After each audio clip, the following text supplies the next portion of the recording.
മരിക്കുന്നതിന്റെ മുമ്പ് ജീവിക്കാൻ അള്ളാഹ് അവസരം തരുന്ന അവസരമൊക്കെ ശരിക്കും ഉപയോഗപ്പെടുത്തിക്കോ. എപ്പോഴാ മരിക്കാന്നറിയില്ല. നമുക്ക് ആരെങ്കിലും വല്ല ഗ്യാരണ്ടി ഉണ്ടോ? ഞാൻ ഇത്രാം തീയതി വരെ ജീവിക്കും, ഇത്ര മിനിറ്റ് വരെ ജീവിക്കും? ഒരാൾക്കും പറയാൻ കഴിയും. അതുകൊണ്ട് നബി സല്ലല്ലാഹു അലൈഹി വസല്ലം പറഞ്ഞു, ഹയാത്തക ഖബല മൗതിക, മരണം വന്നെത്തുന്നതിന്റെ മുമ്പ് നിനക്ക് കിട്ടിക്കൊണ്ടിരിക്കുന്ന ഈ സമയമുണ്ടല്ലോ, നിന്റെ ഈ ഹയാത്ത് ജീവിതകാലം, അത് നന്മയുടെ മാർഗത്തിൽ ശരിക്കും ഉപയോഗപ്പെടുത്തിക്കോ. രണ്ടാമത് പറഞ്ഞു, ശബാബക ഖബല ഹറമിക, വാർദ്ധക്യം നിന്റെ തൊട്ട് പിന്നിൽ വരുന്നുണ്ട്. യുവാക്കളോട് പറയാണ്, ശബാബക, നിന്റെ വാർദ്ധക്യം, നിന്റെ യുവത്വത്തെ നീ ശരിക്കും ഉപയോഗപ്പെടുത്തിക്കോ. യുവത്വത്തിന്റെ സമയം അതാണ് മനുഷ്യ ജീവിതത്തിലെ നട്ടുച്ച. ചോരത്തിളപ്പുള്ള, യൗവനത്തിന്റെ തുടിപ്പുള്ള, തിളക്കമുള്ള, ഓജസ്സും തേജസ്സും വിളയാടിക്കൊണ്ടിരിക്കുന്ന, എന്തിനും മനുഷ്യന് ധൈര്യവും ശേഷിയും ക്ഷേമുഷിയും വർദ്ധിച്ചുകൊണ്ടിരിക്കുന്ന, ആരോഗ്യത്തിന്റെ ഏറ്റവും നല്ല തുടിപ്പുള്ള കാലഘട്ടം ശബാബ്, യുവത്വം. വിധങ്ങൾ പറയുന്ന ശബാബക്ക, നിന്റെ യുവത്വത്തെ ആ പ്രായത്തിൽ ശരിക്ക് നീ പണിയെടുത്തോളണം. ഇബാദത്ത് ചെയ്ത് മുതലുണ്ടാക്കാൻ, മുതൽ കൂട്ടാൻ, ഇബാദത്ത് ചെയ്ത് അള്ളാഹുവിലേക്ക് അടുക്കാൻ, ഉയരാൻ. എപ്പോ ഖബല ഹറമിക, വാർദ്ധക്യം വന്നെത്തുന്നതിന്റെ മുമ്പ്. വൃദ്ധനായി കഴിയുമ്പോ പിന്നെ നീ പലതും ആശിക്കും, പക്ഷെ ചെയ്യാൻ കഴിയൂല. നിസ്കരിക്കായിരുന്നു, പക്ഷെ കാലിന്റെ മുട്ട് വളയുന്നില്ല, ഇരിക്കാൻ വയ്ക്കുന്നില്ല, എണീക്കാൻ ശരിക്ക് കഴിയുന്നില്ല, തശഹൂദിലിരിക്കാൻ കഴിയുന്നില്ല, നോമ്പെടുക്കണമെന്ന് ആഗ്രഹമുണ്ട്, കഴിയുന്നില്ല, രാത്രി നീറ്റ് നിസ്കരിക്കണമെന്ന് താല്പര്യമുണ്ട്, കഴിയുന്നില്ല. വാർദ്ധക്യം വന്നുപോയി. എന്നാൽ യുവപ്രായത്തിൽ ഇതൊക്കെ ചെയ്ത ഒരാൾ വാർദ്ധക്യത്തിൽ എത്തിയിട്ട് സാധിച്ചില്ലെങ്കിലോ അയാൾക്ക് കൂലിയുണ്ട്. അത് ഇസ്ലാമിന്റെ മറ്റൊരു പ്രധാനപ്പെട്ട കാരുണ്യാണ്. യുവത്വ കാലഘട്ടം അള്ളാഹ് ഇഷ്ടപ്പെടുന്ന രൂപത്തിൽ തന്നെ നല്ല നല്ല പ്രവർത്തനങ്ങളൊക്കെ ചെയ്തു.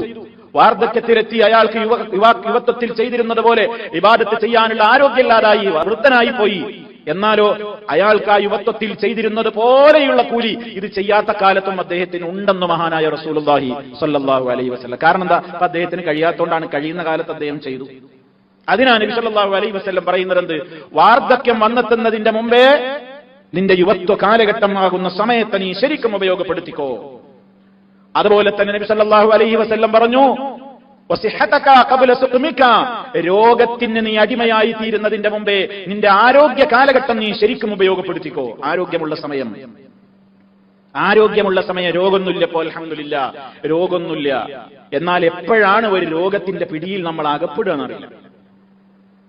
നമ്മൾ വിചാരിക്കുന്നു എനിക്ക് അസുഖമൊന്നുമില്ല, അള്ളാഹു നമുക്ക് ആരോഗ്യം പ്രദാനം ചെയ്യുമാറാകട്ടെ. പക്ഷെ ഒരു ചെക്കപ്പ് നടത്തിയിട്ട് റിസൾട്ട് വരുമ്പോഴാകും നമ്മൾ എന്തൊക്കെയോ രോഗത്തിന് അടിമയാണെന്ന് അറിയാം. അതോടുകൂടെ മനുഷ്യൻ പകച്ചുപോകും, ബേജാറായി പോകും. പക്ഷേ അപ്പോഴേക്ക് അവന്റെ ആരോഗ്യമുള്ള കാലം കഴിഞ്ഞു. അതുകൊണ്ട് പറയാണ് റസൂലുള്ളാഹി സ്വല്ലല്ലാഹു അലൈഹി വസല്ലം, വസിഹതക ഖബല സുഖമിക, നിനക്ക് രോഗാവസ്ഥ വരുന്നതിന്റെ മുമ്പേ നിന്റെ ആരോഗ്യത്തെ നീ ഉപയോഗപ്പെടുത്തിക്കൊള്ളണം.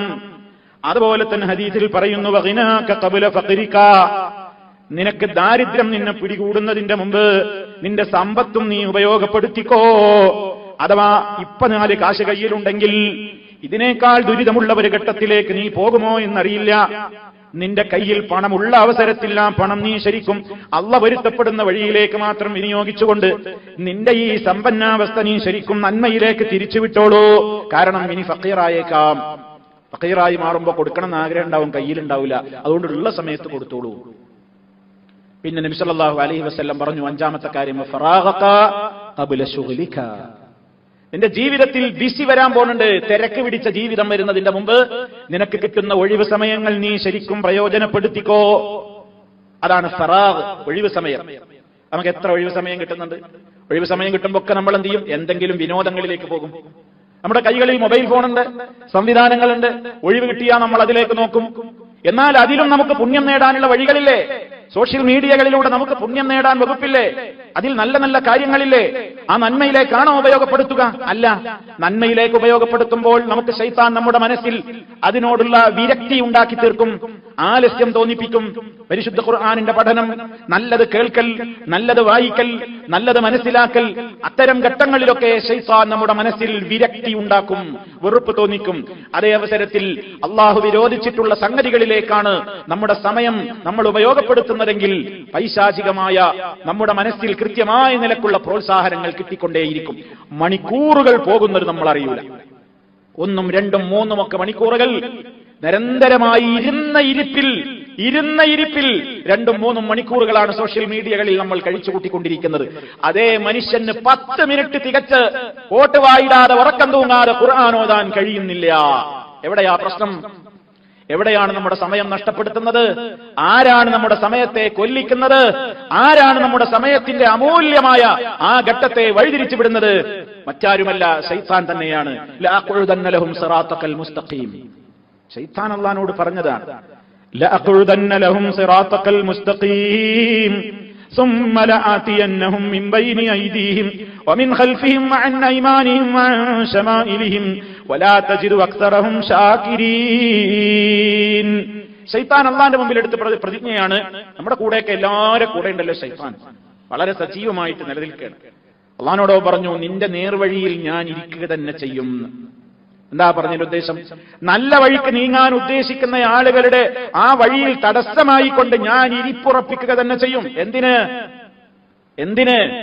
അവര് നല്ല വഴിയിലേക്ക് സമയം ചെലവഴിക്കുമ്പോ വേണ്ടാന്ന് പറയാൻ, ചീത്ത വഴിയിലേക്ക് സമയം ചെലവഴിക്കുമ്പോ ചെയ്തോ എന്ന് പ്രോത്സാഹിപ്പിക്കാൻ, അതിനുവേണ്ടി ഞാൻ എന്തൊക്കെ മാർഗം സ്വീകരിക്കുന്ന പിശാച് പറഞ്ഞത്.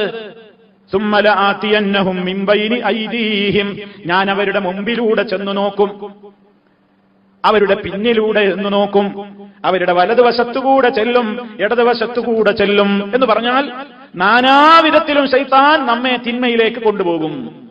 ഒരു കാര്യം പറഞ്ഞിട്ട് നമ്മൾ ആ കാര്യം അനുസരിക്കുന്നില്ലെങ്കിൽ ശൈത്താൻ നിരാശയൊന്നുമില്ല. അവൻ രണ്ടാമത്തെ ഒരു വകുപ്പ് വേറൊന്നും നമ്മുടെ മനസ്സിലിട്ടിരുന്നാ പിന്നെ അത് വേണ്ടെന്ന ഇത് ചെയ്തോ. അതിൽ നമ്മൾ വീഴുന്നില്ല, വേറൊരു വകുപ്പ് പറഞ്ഞു തരും, വലത്ത് ഭാഗത്തു കൂടി വരും. അതിലും നമുക്ക് താല്പര്യമില്ല, ഇടത്ത് ഭാഗത്തു കൂടെ വരും.